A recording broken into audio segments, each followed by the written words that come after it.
I call this Citizens Budget Review Committee meeting to order. So all please stand and we'll do the pledge. I pledge allegiance to the flag of the United States of America and to the republic for which it stands, one nation, under God, indivisible, with liberty and justice for all. Okay, let's have a roll call, please. Mr. Napier. Present. Mr. Herlihy. Here. Mr. Hoffman. Here. Mr. Hall. Here. Ms. Serta. Here. Ms. Ring. Here. Ms. Veet. Here. Mr. Wiragoda. Thank you. Okay, next item on the agenda is approval of the minutes for the meeting of March 11th. Did everybody get a chance to look at those? Any corrections or deletions or? One item for correction on page 3. Oh, we're going down 1, 2, 3, 4, fifth paragraph, where it starts regarding the quarterly investment. I think the third sentence down there, that includes approximately, I think that number is supposed to be 10.5 million, not 10,500. Just a typo kind of thing. It should be 10, yeah, add another comma and 3 zeros. Other than that, I would motion approve the minutes with that correction. Okay, we have a motion for approval. Is there a second? Second. All those in favor signify by aye. Aye. Opposed, same sign. Minutes carry unanimously. Review of the second quarterly report for fiscal 19. Ken, you're up. Thank you. Welcome, everyone. We're using the new format on the quarterly reporting, but as typical, we first present the resolution that's covering the budget changes that either have been made during the quarter or need to be approved by the City Council. We had a couple of items that do require approval. That was the use of the R&R funds during the quarter.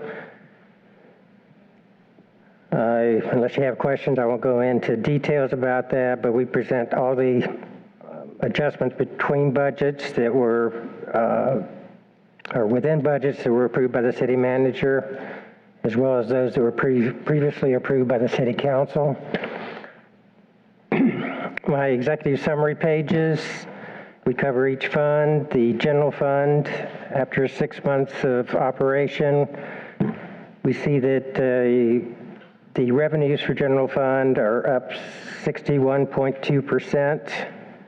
Typically, on an even 12-month basis, you'd expect 50%, so we are above target on that. Of course, we get our ad valorem taxes early in the year, so that makes a big impact on the percentage. As far as spending by departments, they are slightly over at 50.7%. Our projection of our reserves budged on not only the 6 months of actual, but what we projected, which at the 6 month period, we have done our budgetary projections. So I feel like the estimates are probably even better than typically we'd see on other quarters. And we are projecting then that we would have in excess of the $5 million in our reserves by the end of this year at the pace that we're going. Hurricane reimbursements, I'm proud to say we've received all that we were entitled to receive under Hurricane Irma.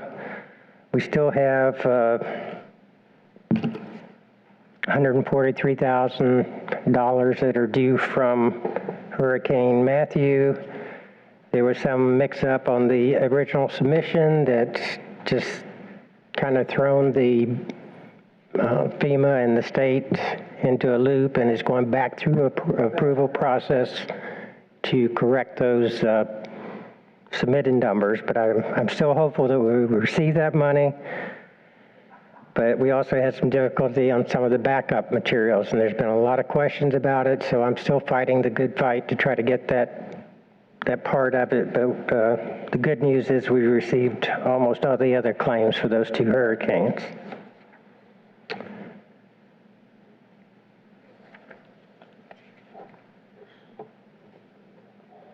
We present our other major funds on the next page, the Stormwater Fund, as well as the Golf, Airport, and Building Funds. There again, I'm encouraged when I look at the projected end of the year balances.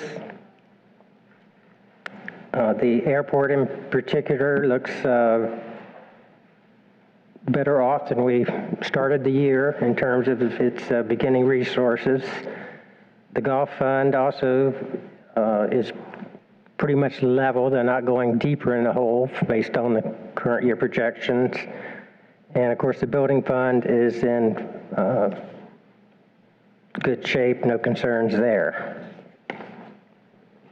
The additional information on the following pages are detailed by department and categories of expenses for all the funds that we account for.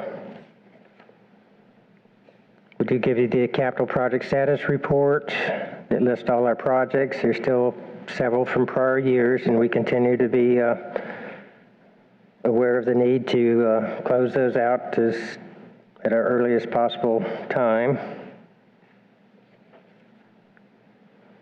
Quarterly investment report. We have our funds in 3 major accounts, one with the local bank, the other with the State Board of Administration, and a third with a company called Florida Investment Trust.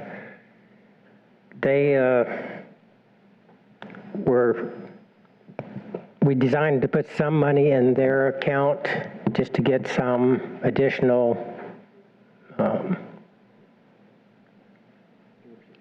diversity, thank you, between not have all our eggs in just 2 baskets. So the initial idea was to deposit $500,000, which we did, and that's been about 31 months ago. It apparently was at the wrong time to be investing because for several quarters I reported that they weren't doing so well on their return, certainly not in comparison to what we could have had earned with the bank or the State Board of Administration.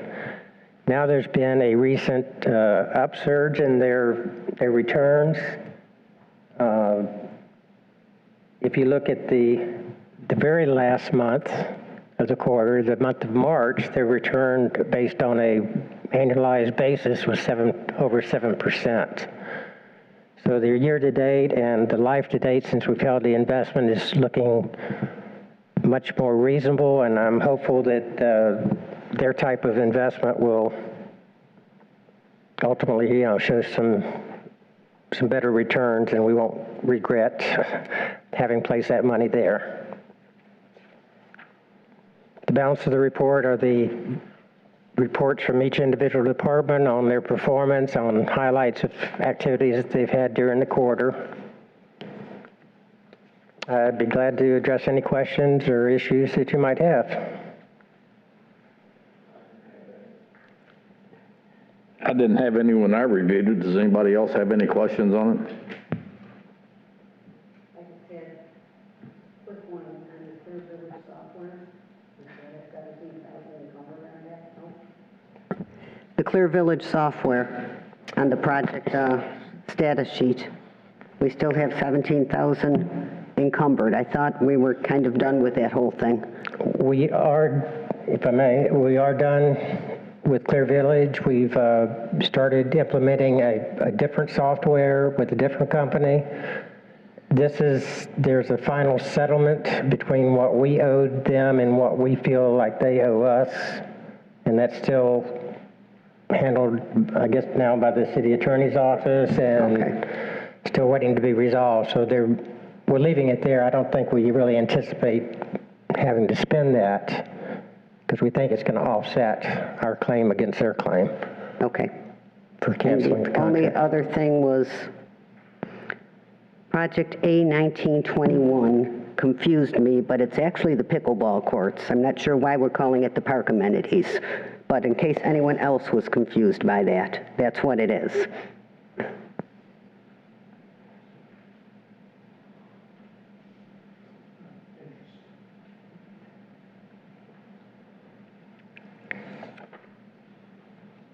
You have anything, Bruce?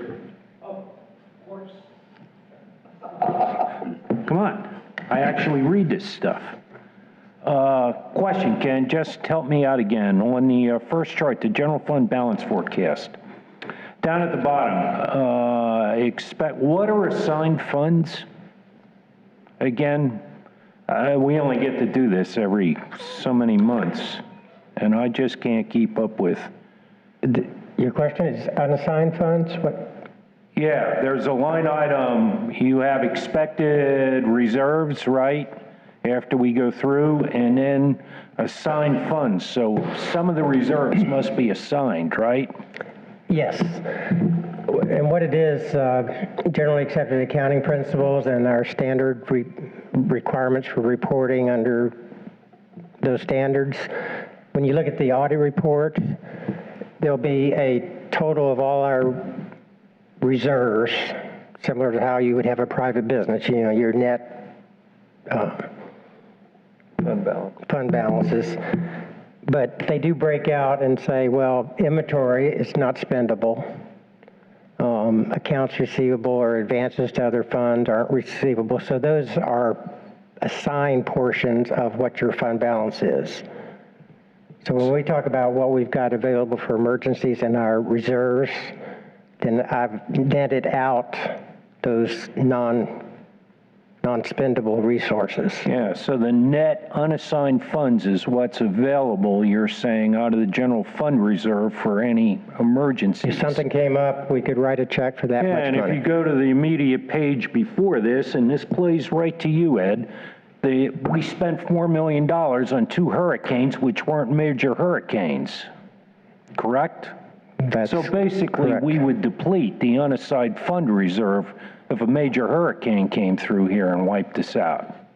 I mean, if you want to make that kind of a analogy. You might recall a couple years ago I did analysis, a major spreadsheet with all kinds of formulas to crank in different variables. And I projected that if we had 2 storms that damaged city properties as well as public properties by 15%, 2 back-to-back. So that'd be a 30%, everything in the city reduced in value by 30%. Then I calculated that we would need $5 million to get us by until we could get FEMA reimbursements and any insurance claims that we had, and deal with the loss in property values by all the private properties. So the $5 million worked in that scenario, but of course at that time I used a assumption that we would get the FEMA monies back within 12 months. If I did those spreadsheets over today, I would figure more like 2 years. Yeah, talk to the people on the panhandle about how long that takes. Well, FEMA always takes a long time, but you got your insurance carrier. You should be getting your insurance money every 60 to 90 days out of them. So with what you've got in here should be enough to just start the ball rolling. Then you live off insurance proceeds till you deal with FEMA. FEMA's always the last one to pay. Right. And Always. in the case of those 2 storms, we had very minimal insurable damages to city buildings. So they were, you're correct. I mean, I'm sure within 60 days we had our insurance claim recovered, but the bulk of it was for those projects we wanted to, like rebuilding the piers, which was like $1.5 million, I guess, or 1.3 million or something to that extent. So yeah, it's an unknown. Mr. Chairman, one thing I will say, the new Florida Emergency Management Director has prioritized the ability to pay out funds quicker. So we listened to his presentation by him in a couple different locations where he said, you know, before they wouldn't supply funds in the emergency, they had to wait till after the storm. He's going to fast track some of those dollars to get those dollars back into the community sooner. He's not going to wait for all the paperwork. He's going to distribute funds. He's not going to keep away from having us vouch for where those funds are, where they're going, or be responsible for them, but he is going to fast track those funds. And so we'll be able to, I mean, hopefully we don't have to see that come to fruition, but if we have that test again, he's assured everyone that's his process and has made his staff aware of those processes, and the governor has backed those processes. They've gotten their money for Irma and Matthew and Michael and all of those. The state hasn't been distributing them because of paperwork and chasing paperwork. He's shortening that up. And then hope there's no holdup in Congress to actually fund the Well, that's emergency. the problem with the Panhandle right now, but the Right. funds that they do have in place weren't Right, being they did distributed. fund that though. So, you That know- bill got approved. Sorry, yes, it did. Okay, moving on, Ken. Next page, stormwater fund summary. Just a question. We have the transfers to the capital projects. That $500,000, that's like the number that's been there every year for the last, we're not even gonna, is that a realistic, the number from the budget, or is the 32,000 a more realistic number? The 500,000 at the time we did the budget was not detailed. It wasn't specified. Right, that's gonna be adjusted, okay. Airport, what's happened to the fuel sales? We contracted out with the other tenant that provides fuel services at the airport. Actually, they approached us, as I understand it, and we now allow them to do the operation. They buy the fuel, they sell the fuel, and then we get a percentage of their sales as Okay. opposed to trying to operate So instead of us ourselves. handling it, it's now contracted out. Liability and everything goes on them, Much better way. That's cool. and maintenance. Yeah. For the golf course, you have, this is me being picky because I read this stuff. Come on, guys. The cart, that's not loan payments, those are lease payments, right? We've leased the carts, right? We don't have a loan on them It is a anymore? capital lease where we own them at the end of the lease term. Oh, okay. It's a lease purchase agreement, Bruce. Okay, so we do own them at the end of the term, and then we're going to go through another round of selling them off then? Yes. Okay, thank you. Well, then I'll go back to Nancy's on the building fund, transfer out, and it says Clear Village. So that number's just gonna, that's part of what we budgeted for. The original contract price was budgeted, and this was the remainder of So the we won't contract. spend that really this year then? So we haven't paid them the remainder of the contract, but they will charge us for getting out of the contract earlier, or we presume they. Well, let's not get into litigation conversation. Yeah, okay. I appreciate that, because, you know, we're in discussions with our attorney and them about canceling the contract for poor performance, and so I don't want to get into details of what we may offer and what they may offer, that's because fine. that just doesn't help us in that position. Thank you. Okay, next page, Ken. Where we're going down under the general fund departments, what is growth management right under the cemetery? And I find it interesting because there's no growth management department in the new budget book. Growth management is community development. I read through that. Oh, it's, There's no department called growth management in there. Community development. they We tagged them as, changed the name on this again? Well, you Yes. guys do that stuff and never tell us. It kind of See had if both you read it. names. Yeah, you want to see if I, yeah. Yeah, here I am. Okay. Hang on. Okay, I'll go back to an old topic. Why can't we kill off capital projects from 2 years ago, like the septic to sewer things? Why can't we just roll those dollars forward into a bigger pot of money instead of leaving them there for years? I mean, we're still on the 17 septic to sewer, and we haven't spent a thing. No, those numbers. Well, we no. spent part of it, but we got out of the, We can't close that out from 2 years ago and just roll it forward? We do roll it forward, but some of those are encumbered in active applications. Well, there's no encumbrances mentioned. We only have 90-some thousand left in that account, and we had 100 from the lagoon, and that's all been spoken for. Well, that's not what I'm looking at for numbers here. Well, it shows 165,000 spent, what I'm Yeah, looking at. $239,000 left from 2 years ago. All that money continues to go forward into the new budget. Right. And you'll see that number go down as the projects aren't completed or the applications aren't given to us.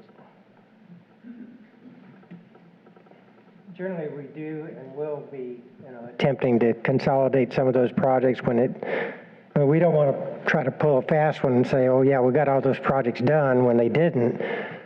So, but in some cases, it would be appropriate, like on police vehicles. I know this year we consolidated the prior year budgets into the current year because it wasn't all spent, but those orders are still pending. I don't know, it just seems to me like it's better than it was, but it seems like we could do a little better. Hey, last item, on your Florida Trust investment, Yes. do they have an annual report that we could read through, or a prospectus or something, so we can figure out what the heck they're doing that they're not? Well, Is that available? They do maintain a website, and there is information there as far as their style of investing and how they view the market. I do get like monthly reports, of course, showing our account and the activity from our account. Yeah, if I came in, I could read those if you make them available. I could help you with that, Sit sure. in the room with the table and, Okay. okay, thank you. Ed?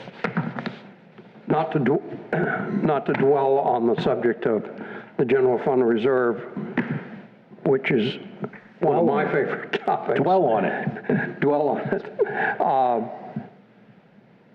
I go back to the old story that I've told here many times of what happened in Lakeland when they pumped all the water out of the ground and the roads started falling in and they ran out of money. And the same thing can happen here with a hurricane. That's why we've managed to keep that reserve up. And there's always the question that we've toyed with of even having more in it. And that ultimately, of course, that is a decision that you and the city manager are going to make with the city council, I would assume. Although I don't know whether you need to talk to them about that. But the question always is, should we have more in it? I don't know the answer to that. Meets policy now, doesn't it? Well, there's a policy of, if I remember correctly, it's 3%. And we're well above the 3%. I think our latest version of the policy, we simply say we'll keep a minimum of $5 million. Yeah, you raised it to like $5 million. They raised it to an amount. Yeah. A minimum. Yeah. So the question is, should we have more? I don't know the answer to that. I'd like to see more, but there you are. And that's my thought for the day on that subject. Good? Harry? I just had one question, maybe two. You mentioned the FEMA reimbursements that you were having to do some more research and documentation for resubmittal. I know that since you're going through that, you probably don't have a feel for the magnitude of that, but can you at least tell us or tell me, is there a timeline that you have to get this resubmitted, a deadline? Actually, everything that we can do has been done. I mean, I've responded to their inquiries within days of when they come to me. There's it's waiting for their review process, and it goes through various steps. And I watch it on the internet, on their website. It just takes forever to get through the various steps. And each reviewer then often sends me questions about some of what's been submitted, clarifications, et cetera, so. For all the, what you mentioned for the clarifications and all, has that, well, I got the impression that you're still working through those right now. No, I basically had kept up and done everything. It's just that time consuming and another, they feed back their questions to me, I respond to them. Okay, like good. I say, it advances to a new party or the parties change. And then they have additional questions, but I can't say that we're behind on, since I've been handling it, been behind on any request for information or providing them what they needed when they needed.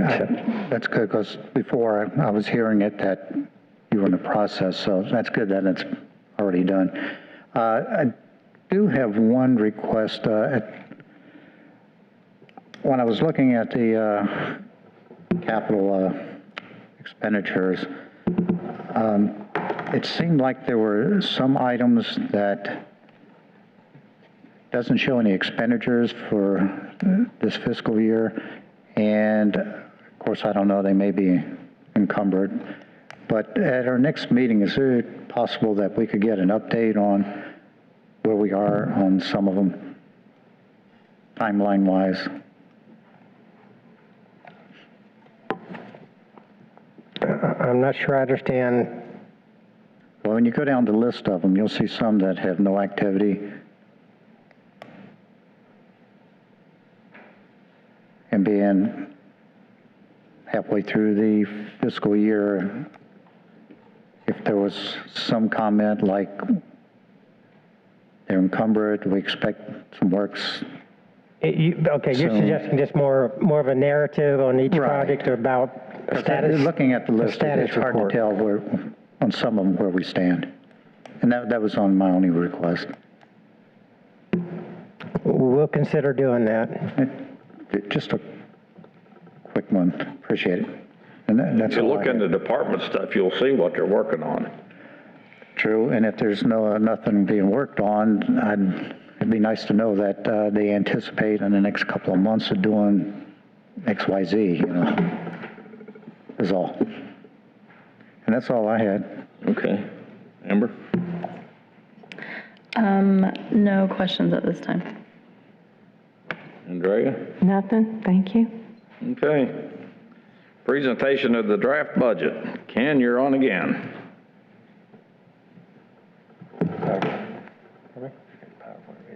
Yeah. Okay.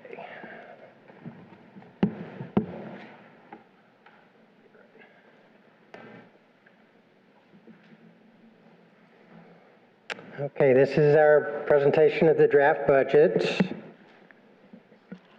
This is our first presentation, actually, of this coming year. And as I normally do, I'm going to go through changes to the general fund budgets, comparing our submittal to what we budgeted what we have budgeted in this current year. Also talk about changes in general fund revenues, cover the enterprise and our other funds, and just speak or make comments about some items that I think we need to keep in the forefront of our thoughts.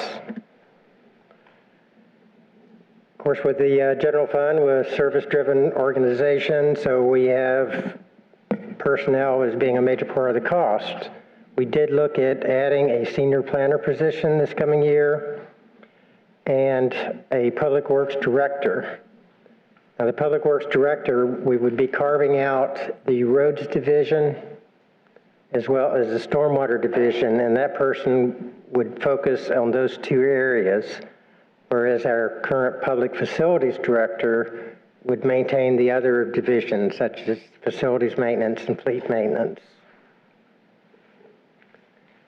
We didn't have any additional full-time employees programmed in our estimates for next year, or did we delete any full-time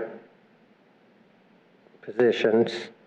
On part-time deletions, we eliminated the skate park attendants. It's my understanding that it's not that the facility would be closed, but it would be operated without attendants on hand. And also gymnastic assistants, we don't feel like we need to continue funding those personnel because we've made other arrangements. In summary, if you take the personnel cost, we would be increasing the budget by $795,000. We'd be increasing operating expenses by $119,000. Those are partially offset by the capital spending of $137,000, and transfers to other funds has gone down by $144,000. And said another way, the $144,000 is in the current budget. Next year has zero budgeted for transfers to other funds. So the net increase in cost budgeted for next year is $632,000. Now I'm going through each category and give you a little bit more detail. And personnel costs of the $795,000 covers the additional 2 positions and their benefits. That's why that number is not the sum of the previous slide. 7 less part-time employees. We've allowed for negotiable pay changes. We've allowed for 15% medical insurance premium increases, which is what we do every year. If you recall, last year our percentage increase was much less than that, and that's where part of that transfers number came from in the current year budget, but I'll explain that a little bit more in a future slide. The police pension fund will take about another $80,000 than we budgeted this year for their pension plan. We have a retiree scheduled for next year, so we've gone ahead and appropriated funds for their payout amounts for when they do retire. And additional compensation, we started this 3 years ago, where we would give incentive payments to employees on a quarterly basis if they had like outstanding performance and it was documented that they really did something significant. And we started in the last couple of years of giving a holiday bonus. So all the employees received something during the holidays. Operation cost is up $119,000, primarily for two reasons. Election cost is something we don't have every year, but this is our year to cover the cost of the election. And we are adding $100,000 to have a consultant work on our comprehensive plan, because that has a deadline that we feel like we need this additional assistance to help with. I've kind of listed the capital purchases that we've got scheduled for next year, not in a lot of detail, but just to give you an idea of it covers some capital purchases in the police department, roads and parks, and leisure services, the different departments for items that we couldn't really find a home in another fund, like the discretionary sales tax. You know, it wasn't a eligible cost for that, or rec impact fees. So we did think these were needed items and we wanted to fund them, and this was our basically our best option to fund them.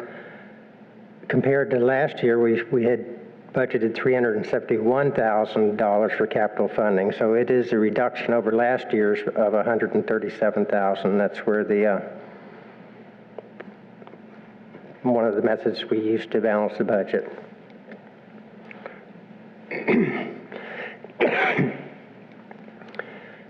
So 2 other categories are the transfers out, and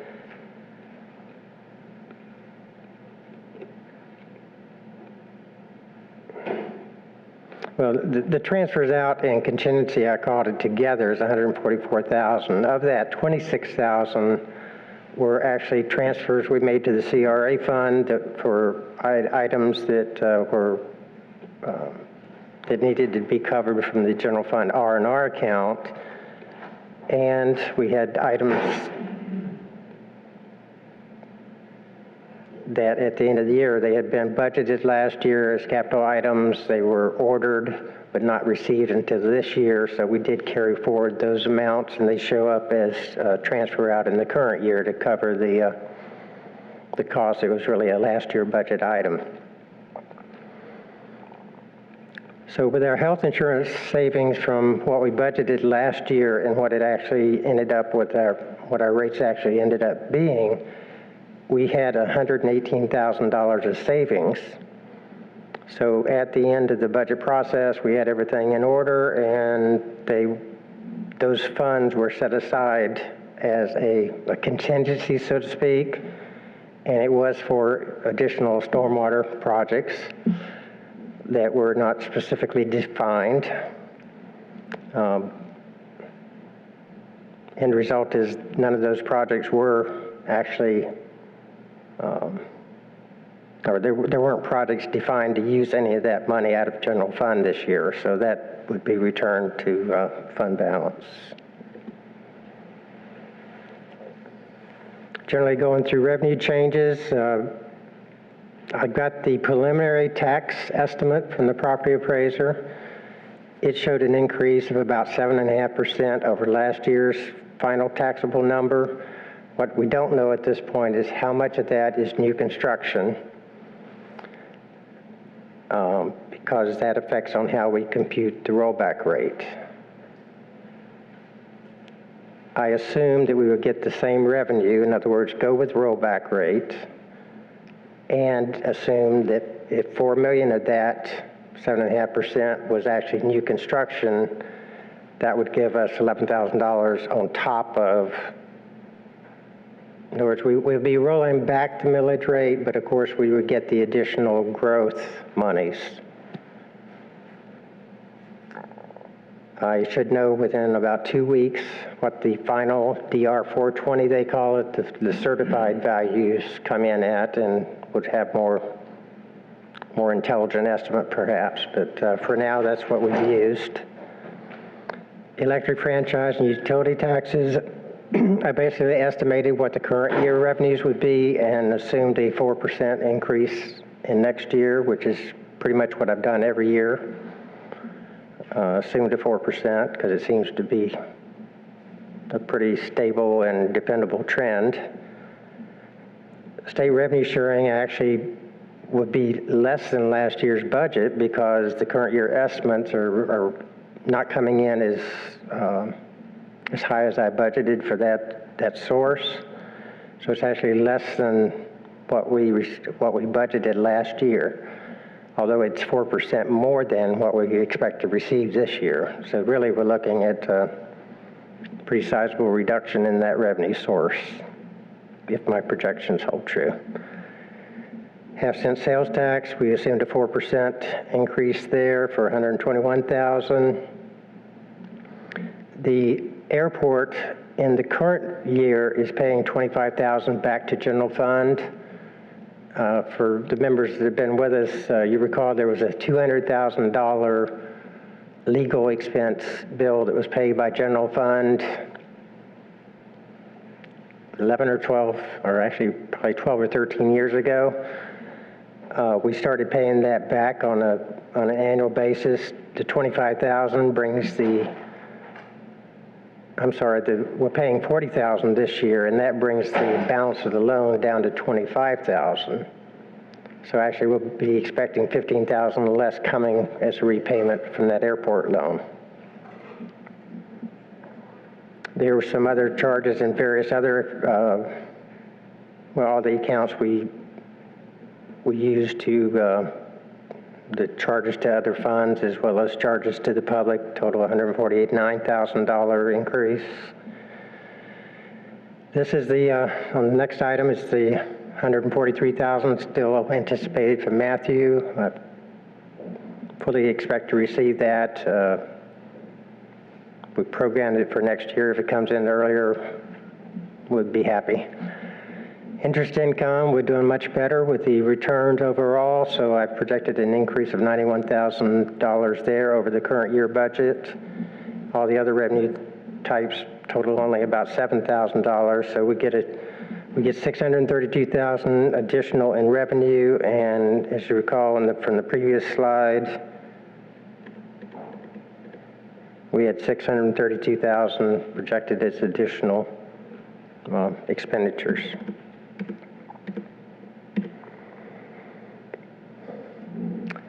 Turning to the golf course, the revenue projections are 2.5% more than current year.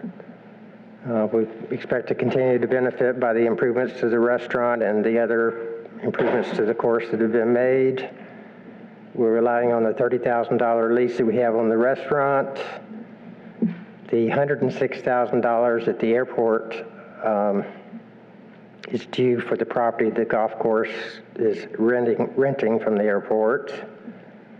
We're paying back the loan to the building fund on a normal amortization schedule, the principal and interest on the amount that was borrowed from the building fund. The replacement of carts, and as was pointed out earlier, we'll be able to sell the carts we're currently using and acquire new carts, but we're aiming for the year of 2022 for that to happen. And if you look out 6 years from now, we expect the golf course to be not really any particularly worse off than they are now. They still wouldn't be showing any kind of profitable situation, not likely. But it would be, at least we seem to have it under control as far as expanding on that deficit. As far as the airport, we expect the pickleball site to also occupy property at the airport and begin paying rental to the the pickleball would be a general fund department, so the general fund would pay rent to the airport for the pickleball site.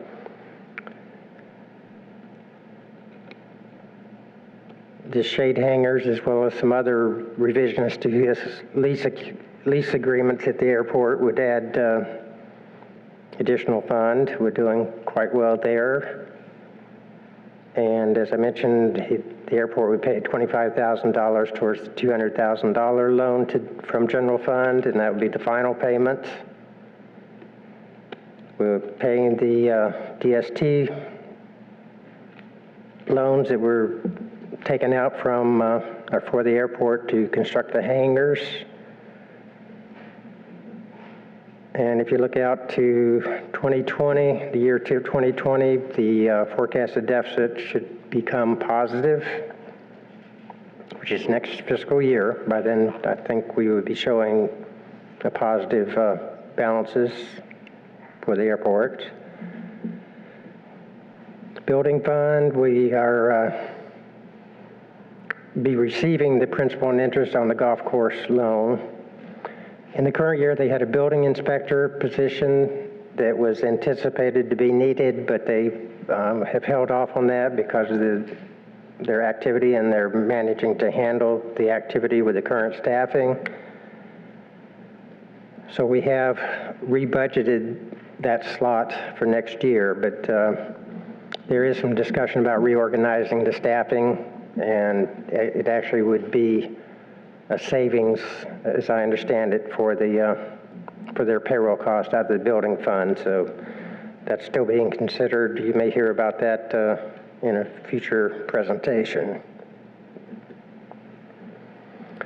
When it comes to the other less or non-operating funds, I would call them, our special revenue funds, the local option gas tax assumed a conservative, I think, 4% annual increase in revenue.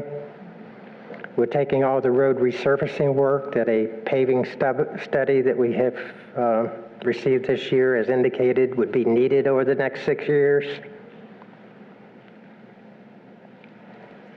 We are able to fund that, there again, for the resurfacing portion of that study out of local option gas tax. We're also able to buy some replacement equipment and repay the paving notes that were issued. Gosh, I don't recall when they were issued, but we've only got a few more years on that. The parking in lieu of fund that was established several years ago, all those arrangements or those lease, the purchase basically of parking spaces by new developments, all those have been paid into the fund.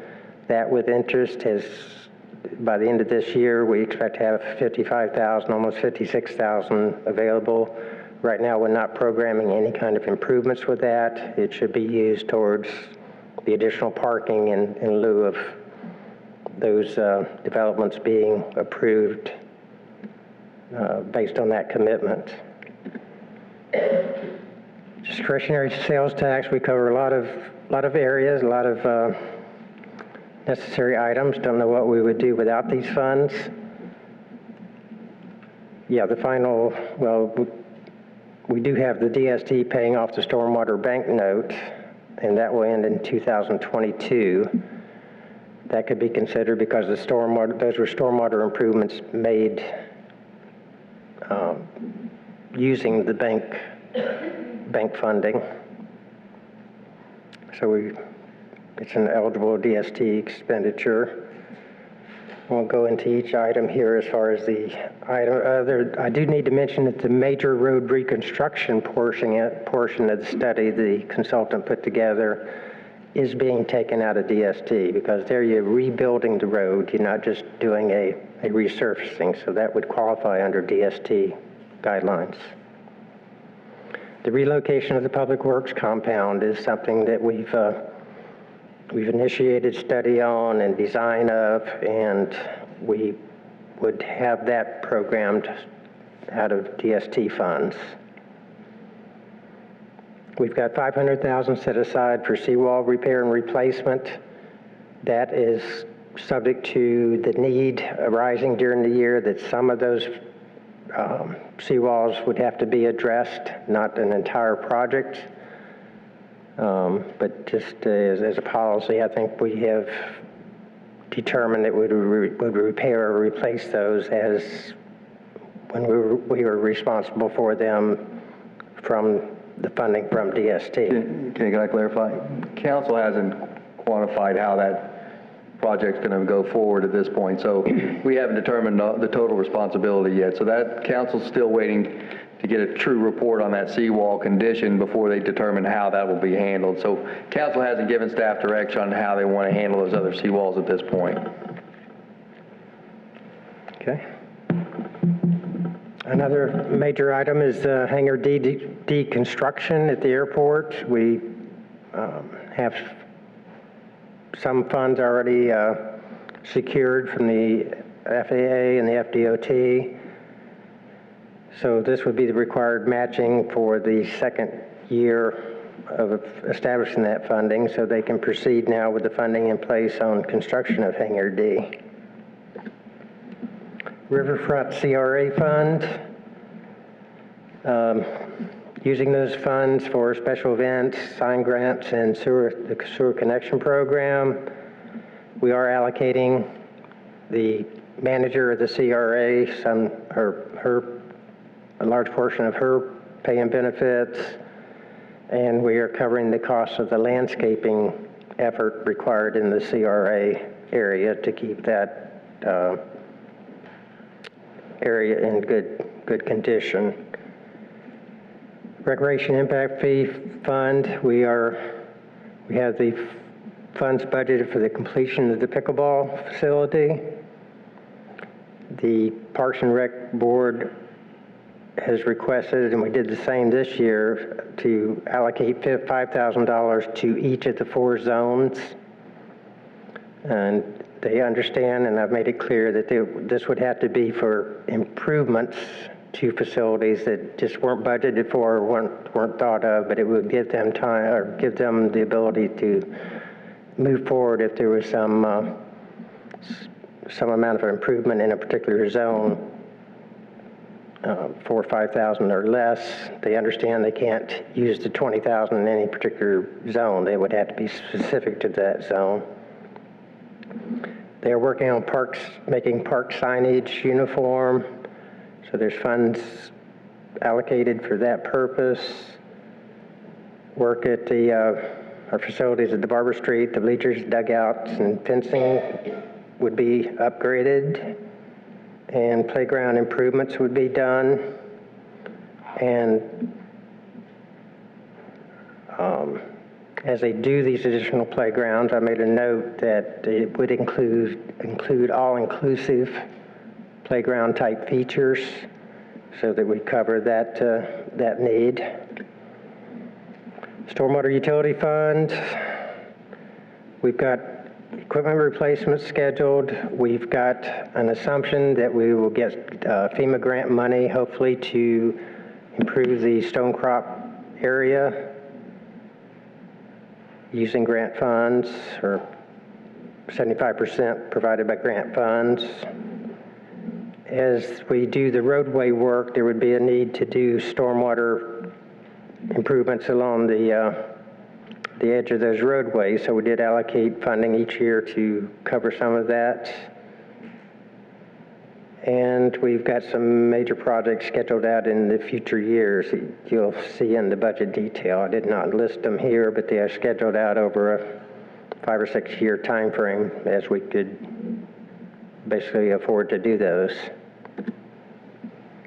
Some of the minor funds, the law enforcement forfeiture fund, that's only used according to state statute for unbudgeted items needed at the PD. As a need comes for buying something out of those monies, they do have to go to the city council individually on those specific items. A cemetery trust fund, we have half of the sales there that go towards a fund to expand or add future sites to the cemetery. It can only be used for that purpose. The other half can be used for operation and maintenance. We have a cemetery division that's paid for out of general fund for operation and maintenance. So we have $80,000 scheduled next year to be paid into the general fund to help offset those cemetery operation and maintenance costs. That still doesn't rob the cemetery fund of quite substantial balances should there be a need. The stormwater utility debt service fund, this is a hangover from back when we had bond issues. We converted those bond issues to bank notes. But this is the payment out of the discretionary sales tax fund to cover the stormwater debt. And it will mature fairly soon in May of 2022. Turning then back to property taxes and millage, revenue projections are based on, I think I said 7.5%, but it's actually 7.1% increase in the taxable values, which would require a rollback rate. But then I've added a $4 million additions in the assessment. On top of going with the rollback rate, then we would get the additional funds from additions to the tax roll. Based on the 7.1%, our millage then would go from the 3.1514 that's currently the millage down to 2.93, basically a 92.9% reduction. I mean, that's just simple mathematic assumption. If you look at additions over the past 8 years, you can see that $4 million is hopefully to be expected, but we won't know for sure until we get the DR 420, but I think we're safe in that assumption. Just to wrap it up, personnel issues, we still have yet to go on negotiating the labor contracts. And we don't have the estimates yet from the insurance carriers on what type of premium changes we might have. We feel pretty successful, I think, that we started with our first cut being an over $1 million difference. A lot of it was for new positions that we determined that we could not afford to fund.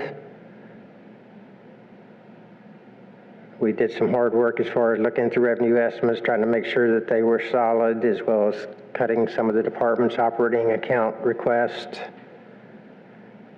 and second guessing on what they might have put in for their initial estimate.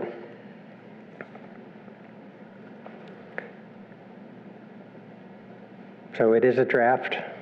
We'll come back to it, I guess, as we get additional information, go through the city council workshop that they usually do in August, and the public hearings in September to come up with their final numbers. But we are hopeful that we have it under good control. So if I could respond to any questions, I'd be glad to do that. Well, we'll hold the questions till we get to H. When we do the general discussion by the members, they can just have their general discussion and whatever they want to talk about the proposed budget. But that finishes your presentation on this? Yes, sir. Okay, next thing is we'll review the budget calendar.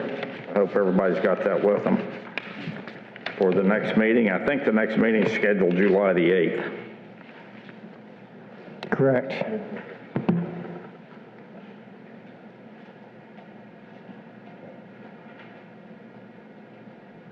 So as far as I know, you should have stuff from the property appraiser by then, right? I think it's like a week from Friday that would be the typical. Yeah, they usually put it out early before the 1st of July. Yes. And I imagine Wesley will put it out pretty quick.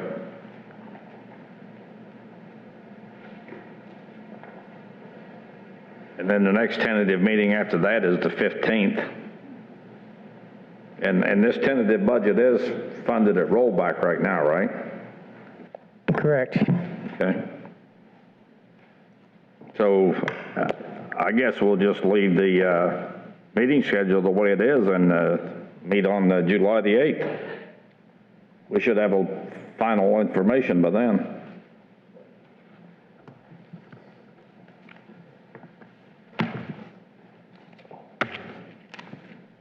Ed, do you want? I was just going to ask Kent, when will you know about the medical insurance?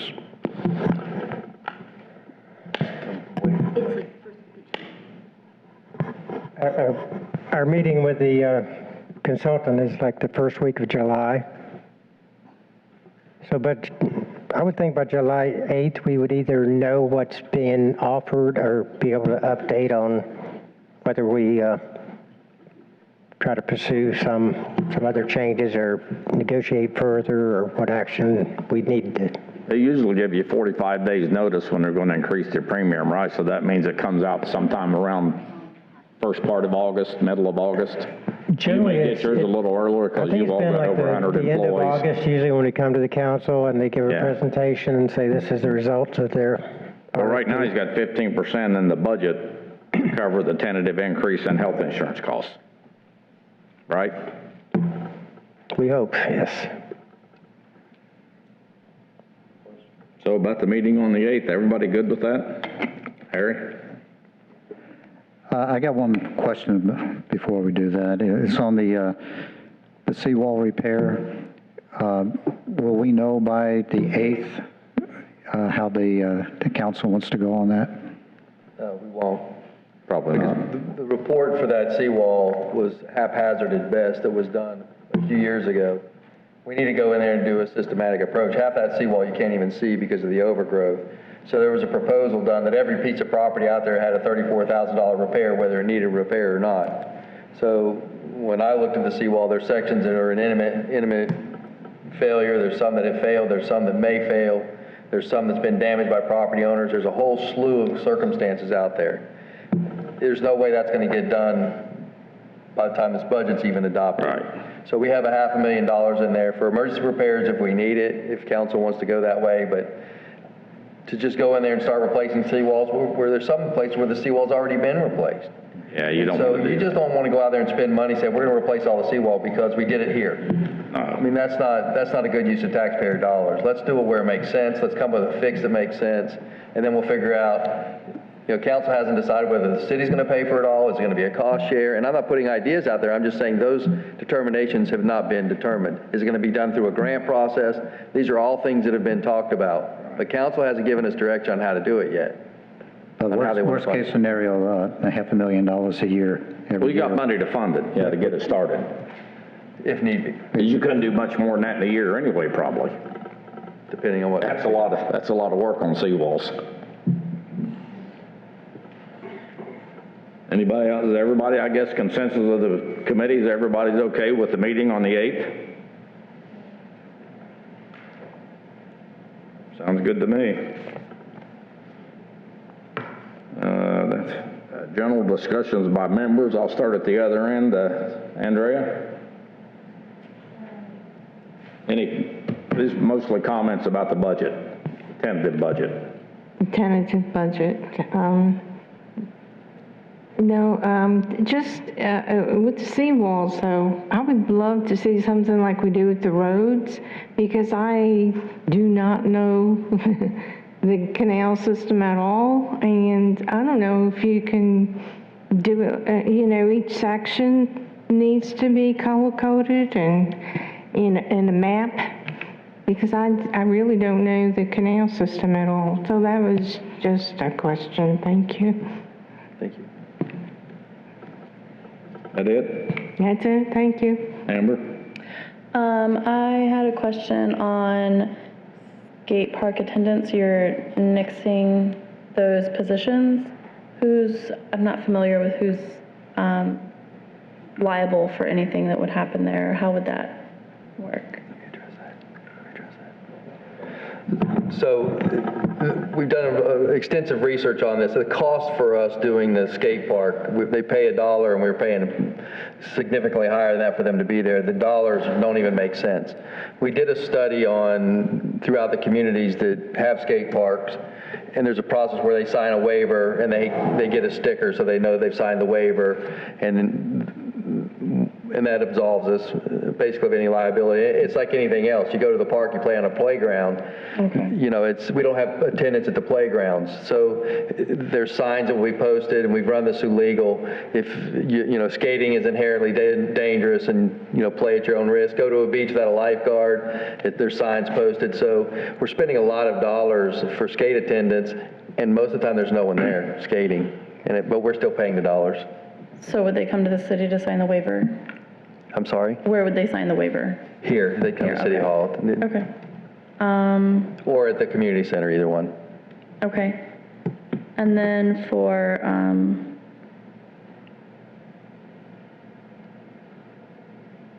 the airport fund, you said you expect that number to be positive by the end of 2020. Can you explain that to me again real quick? In the budget document, it might be more clear to you to look on page 155, almost the very end of it.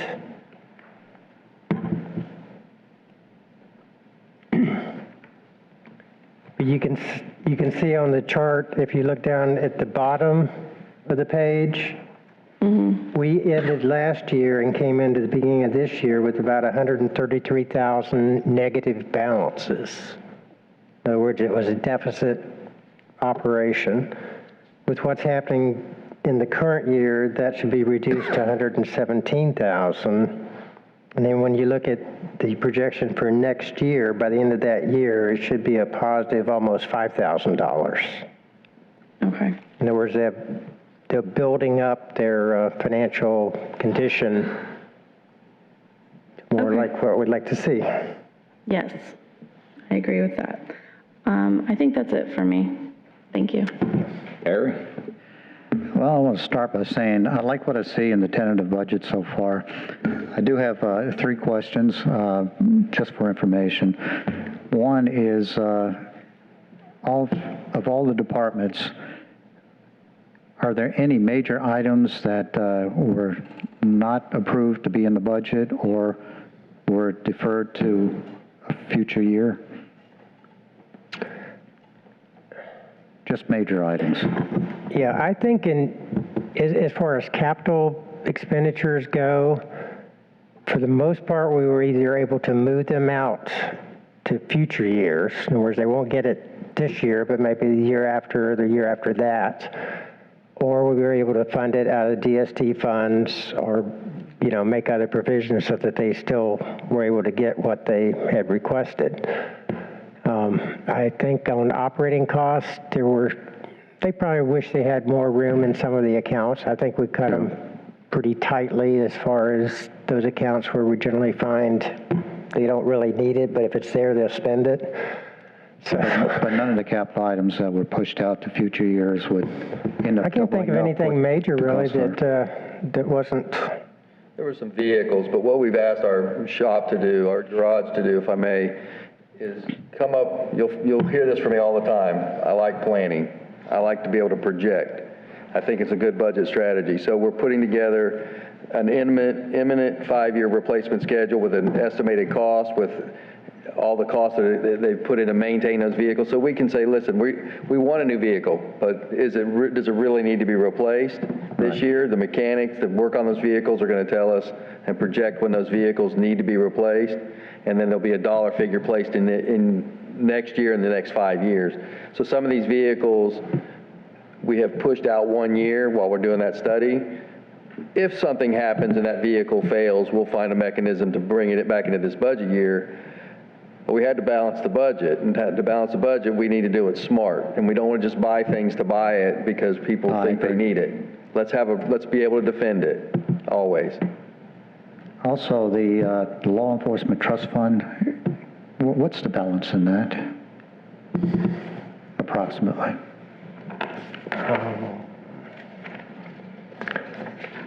Off the top of my head, I believe it's around 60 to 70,000. 60 to 70. 60. I thought it was 58. Okay. And my last question is on the, I'm going to find it here. The park security cameras, $10,000. Is that for all the parks, and what type of cameras and how they being monitored or used?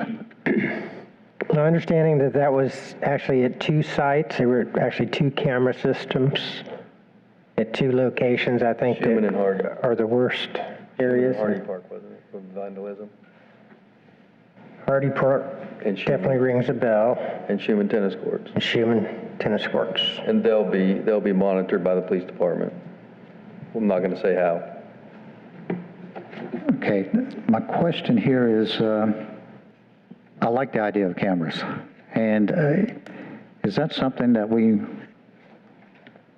might want to look into expanding to other areas of the city? Absolutely. As we build the pickleball courts, we're going to be adding cameras there. And as we add facilities, we'll look at that. And, our goal isn't to be Big Brother watching. As we look at the areas where we're having instances of trouble, and the police departments also let us know those, and then we can put cameras there and try to observe. And we just don't want to put cameras everywhere because it's expensive. It causes, there's expenses to maintain them, but we want to get them where they need to be right now. Priority dictates. Thank you. That it? Ed? You're on. Overall, good, tight budget. Something popped up when I was looking at people, because people are our major expense. And I saw that you were going to add a DPW director. And you've got a facilities maintenance director, and 40% of that facilities maintenance director is going to be paid for by the airport. I can't find the 40% in the airport budget. Now, that may just be me not being able to find it, but I've looked about 3 times, and there's no place that I can find that 40%, which would be roughly $36,000 plus bennies.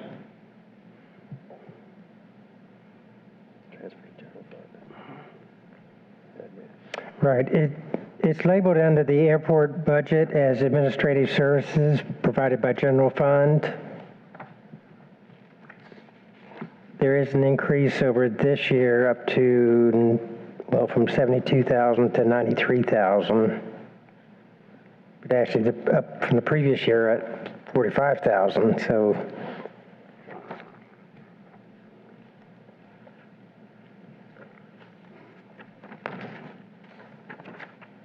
What page is that hiding on? 113, 113. Okay. No wonder I couldn't find it. Yeah, it's in that 93,485 in the far right column.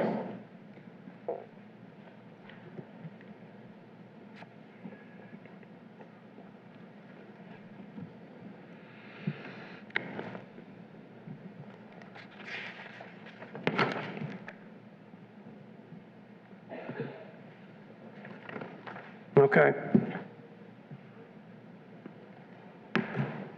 I knew it had to be hidden away somewhere. Can I, But I still Hidden couldn't. right in plain sight. can I clarify the Public Works Director position? Yes. For your edification. So with the Stormwater Director leaving, that opened a position up. I'm reallocating a position to cover both roads and stormwater where Public Works should be. So we're not technically adding another person, we're dividing that person between stormwater and roads.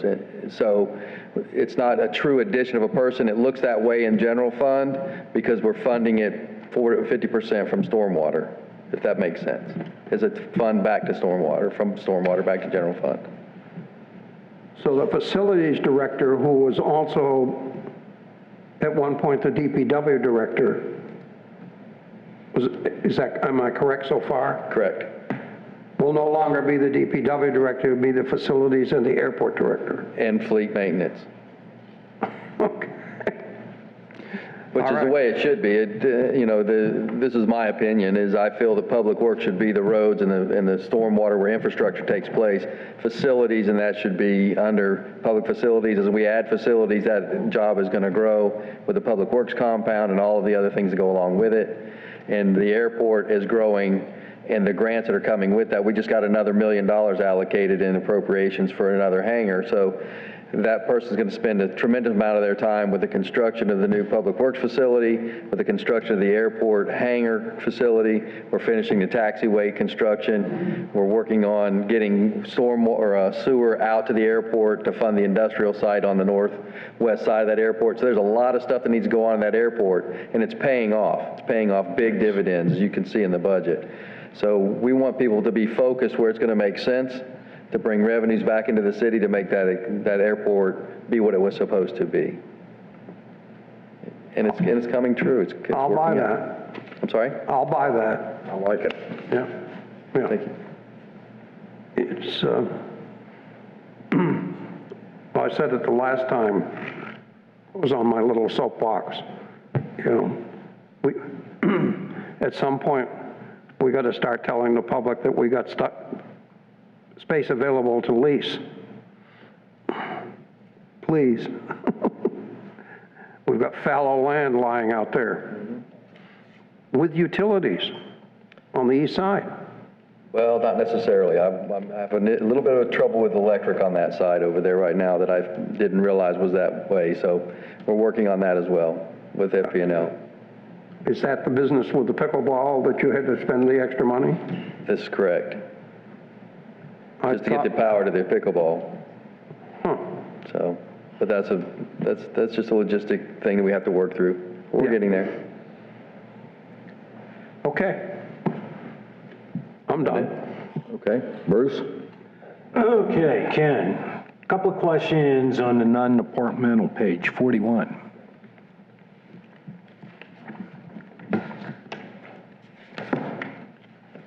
Explain to me what magic you guys have pulled that we don't have to pay for internet services.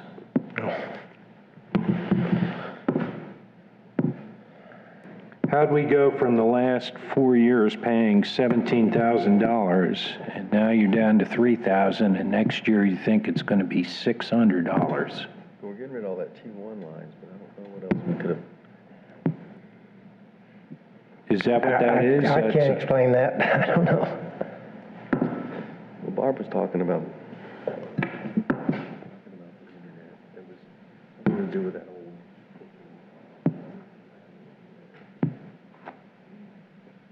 There's the one who can explain.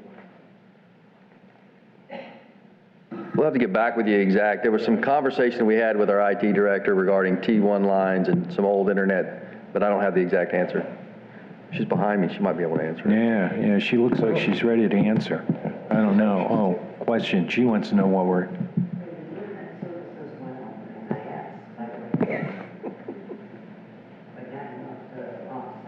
Well, I'm kind of trying to figure out why this line item just seems to be disappearing. What are we getting rid of that we were doing? So it moved out, the answer was it got moved out of non-departmental into MIS. So MIS went up. So that's really just leaving here and being transferred to the MIS Correct. department. Okay. It shows up someplace else. Yeah, okay. Okay, Ken, one more question. Go up, same page, up to personnel services. Can you give me an explanation on the health reimbursement account and why that, the revised budget went up 80 grand and... With our insurance policy, our coverages, we also determine, in regards to our group insurance policies, we started providing a credit card to the employee to apply towards their deductible health insurance and other insurance costs. This account accumulates how the employee has used those to meet their deductibles. So as they use the card, it charges, we reimburse, or their charges are paid for by the card, which is then paid for out of this account. And we've seen a higher usage in the last year than prior years. We didn't change the amount of coverage in the past year, but there apparently is more activity or More staff with more family, huh? Well, and with the other positions, in vacant positions, you have to budget worst-case scenario of what policy they're going to choose. You know, if they choose single, no family, no spouse, no children, that amount is a lower number, but we have to budget not knowing that replacement employees for vacancies may come in and want to go with full coverage and a higher HRA card. And there are limits to those cards, so we are hoping that towards the end of the fiscal year, some of those folks have already used up their maximum, and that's in the actual, or the current year actual number, and maybe the usage will be showing less in the final months, and we'll have some savings there, but nothing you can count on. It could have been all employees using just a portion of their card and still have the same type of habits to go through for the remainder of the year. But it depends on their claims and... We lost like 13, 14 employees off of that HRA when the retirees came off of it this year, though. So you would think that you would see a difference going down because of that. Yeah. Because I don't know how many retirees around 13, 14, 15 would no longer have it, so it won't have it next year. So. Oh, do you want to use the mic? I don't know, it seems like a heck of an increase.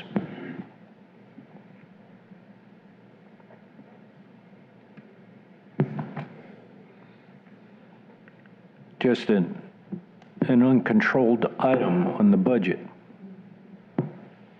Well, there are maximums, I mean, there is a top end, but it's, we're just, Doesn't each employee have a certain amount they get each year? correct. yes. Yeah, so there is a cap on it. It's not unlimited. Each employee has an amount they can't get over. And that is fully funded by the city?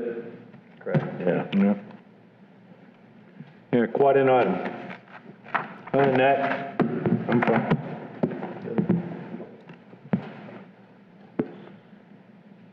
In the implementation of these capital budget items, you may have come across some recurrent expenditure like traveling and things like that.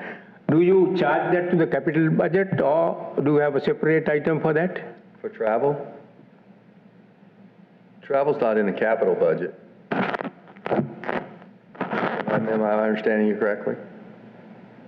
No, my question is now, in the implementation of these capital budget items, there may be certain recurrent expenditure items that you have to incur, like traveling costs or things like that. So, do you charge that to the capital budget or do you have a separate item for that? Reoccurring costs are not in the capital. Capital only does the construction. Reoccurring costs go into a budget item for that department. Is that what your question is?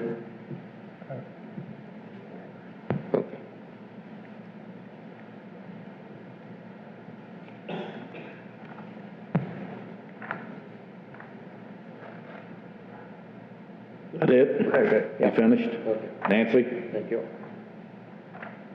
Actually, I will admit I talked to Ken earlier and got a bunch of questions answered, but I have one I forgot.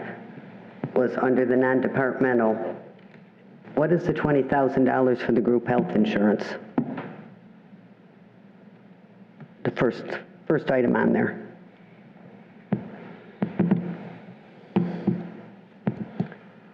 I know this is the account we charge the city's share of the group insurance premiums. I don't know. I'd have to go back and All right. find out why we put that amount in there. And I did have some questions on some of the personnel costs, which Ken is going to look into too. And my only other concerns were that the golf course is still going to be showing a deficit up to fiscal year 24-25, and the MIS costs seem to be increasing greatly, which are concerns, but I just wanted to bring them up. That's all I have. Okay, is that it? Well, I really like what I see in the budget, and I like most of all that it's funded at rollback. So unless something pops up between now and the 8th, I think you guys have done a great job. I know it's hard putting one of these together, and I appreciate your hard work. Comments by staff? Actually, I've got no other additional items. You set the meeting dates. I've informed you about the receiving the DR 420. We'll just be going forth from here. We do, I think I mentioned at a previous meeting, our strategies, our goals and objectives. You might have noticed we didn't even bother in some cases. We're trying to develop a better methodology.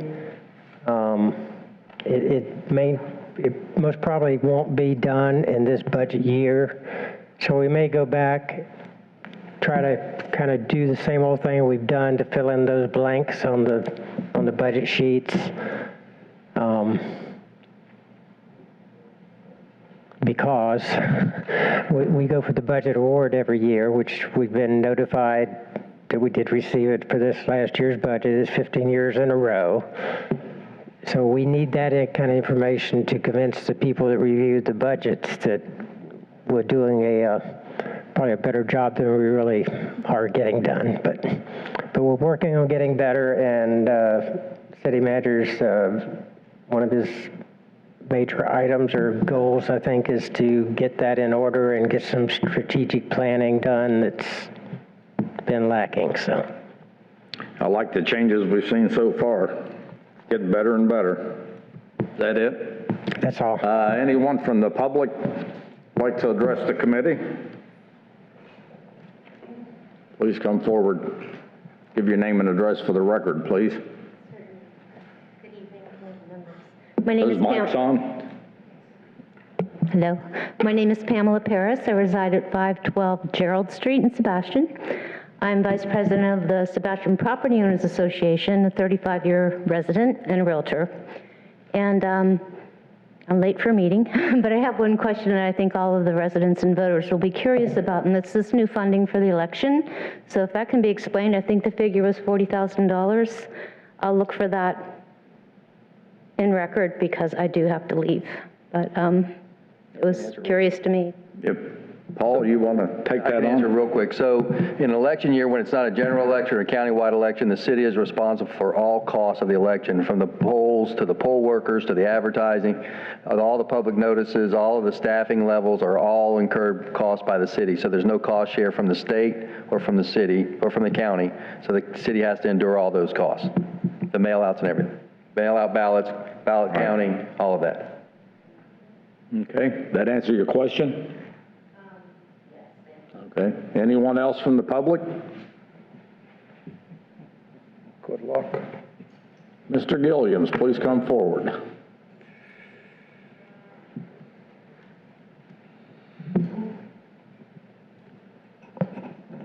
Thank you, Chairman. Damian Gilliams, 1623 U.S. Highway 1, Sebastian, Florida. You know, a quick way to save that $40,000. We don't need to have an election. Let the city council that's up there resign. We can just replace them. I'm only kidding. Bring a smile to your face. You could reach us at SebastianPropertyOwners.com. I'm the president of the association. And there's a few things. First of all, I want to thank Ken for doing an excellent job and Paul for working on rollback. The city is flush with cash, thanks to the chief of police keeping safety in the community, because that's what increases value of properties. And when value of properties go up, like any other community, the taxes increase. So, and having a good board like you guys, keeping an eye on the budget and watching the pennies, and making sure that it's appropriated in the right areas, pays dividends to this community. So I want to thank the board members as well.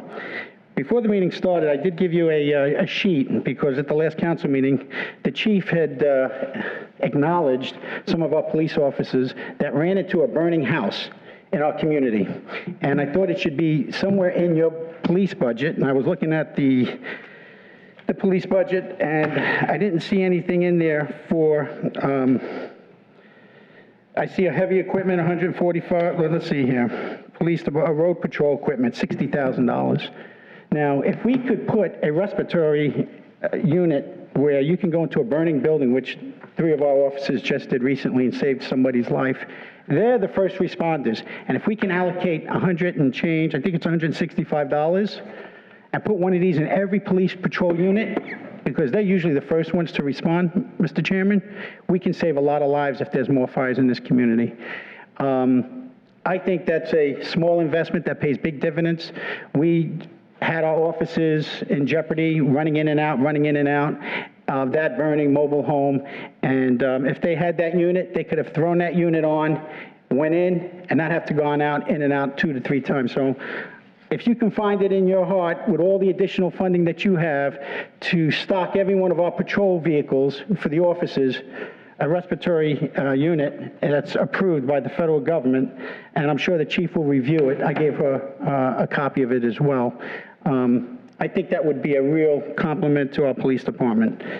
The other thing that I want to discuss was the spraying of our canals. I noticed in your budget for the stormwater, in the past, we always had $500,000 allocated for mechanical and clearing, and then we reversed over to the spraying of Roundup and Glassify. We, the community who vote the council members in, are telling them we don't want spraying anymore. And I'm not sure, I'm waiting for the city manager to come back with his report, but I would like to see you allocate at least $500,000 minimum for stormwater. You doubled the stormwater taxes over the years. I know that you have canal walls that need to be repaired. And by the way, the city manager is not aware of it, but it's been already figured out that who's going to pay for the the canal walls, Mr. Chairman. They've already did the one side of the Highlands for $5-6 million. We're going to finish the job, and it's got to get done on the other side of the Highlands. It's not a matter of, who's going to pay for it. That's been decided already. The city already paid for one side. They're going to pay for the other side, and they're taxing us in the stormwater fund. So please, if this committee can look and allocate money for the spraying and also money to repair those canal walls on a long-term plan. I know it's going to be $15 to $20 million to repair those walls, but we have an obligation to the taxpayers of this community to repair those walls because that's part of our stormwater system. Starts in this budget. Yes. So let me move on. Real quick on the cemetery. I don't know if you guys are aware. I didn't see anything on the sale of assets. Back in 2013, the city of Sebastian bought 1.4 acres of cemetery property. Fast forward to 2017, Mr. Al Minner, city manager, said there's $375,000 of sugar sand that needs to be liquidated off that property and put into the trust fund. I did not see that in your revenue or your projections. That needs to be there. You need to ask questions of your staff. What happened to the $375,000 of sugar sand? I can tell you, I'm not going to get political tonight, but there was a sweetheart of a deal that went down, and the public and the community needs to know what happened to that, because why should we be spending $27,000 to clear a piece of property and give away $375,000? If that's the case, why don't we just use the city front-end loader and their trucks and have the public come down and get free sand for everybody in the community? Why should one family or one person take all that sand in lieu of clearing that property? It's not fair. I believe that's an administrative matter. I don't believe that's in our... But the staff, that the chair and this committee has an obligation to find out where those assets went, why didn't they follow procedures and protocol to liquidate those assets and put that money back in the budget? I don't see that in your budget tonight. I respectfully disagree with what, that's not our... I understand that, but you guys keep track of the money, and you have an obligation to ask questions. And those are important questions. And you have an obligation to watch the dimes and the nickels and the pennies and say, hey, Al Minner said there's $375,000. That was the projection back in 2013. I went to gravel.com. The value of sugar sand... I would suggest you direct that question to the city manager. Well, I don't want to do that tonight. I want to talk about the budget and where the money is. So, real quick, because I don't want to take up a lot of the chair's time and the committee's time. The wellness program, I don't see it. You guys, your insurance keeps going up. Every year I come in front of the city and I said, hey, insurance is going up 15%, but I don't see you guys organizing with the county, Indian River Shores, Fellsmere. A wellness program brings your insurance costs down, and we are not working with the other municipalities so that our city personnel are working on a wellness program so that our rates go down. And that needs to be in the budget instead of allocating 15% increase in your insurance premiums. So please take a look at that. Last and foremost, Larry, your group, you guys are dynamite. Thank you so much for volunteering your time to this community. Keep your thumb on the budget. Ken and Paul, they got their hands full. I understand that. Paul is new. Ken's going to show them the ropes. Please get that money for our police department. And by the way, our police department and every time you lose a city employee and you don't do an exit survey as to why you lost them, it's going to cost you more money to retrain that individual when a new person comes on board. So we need to do exit surveys. What's happening to our employees? Why is there a turnover?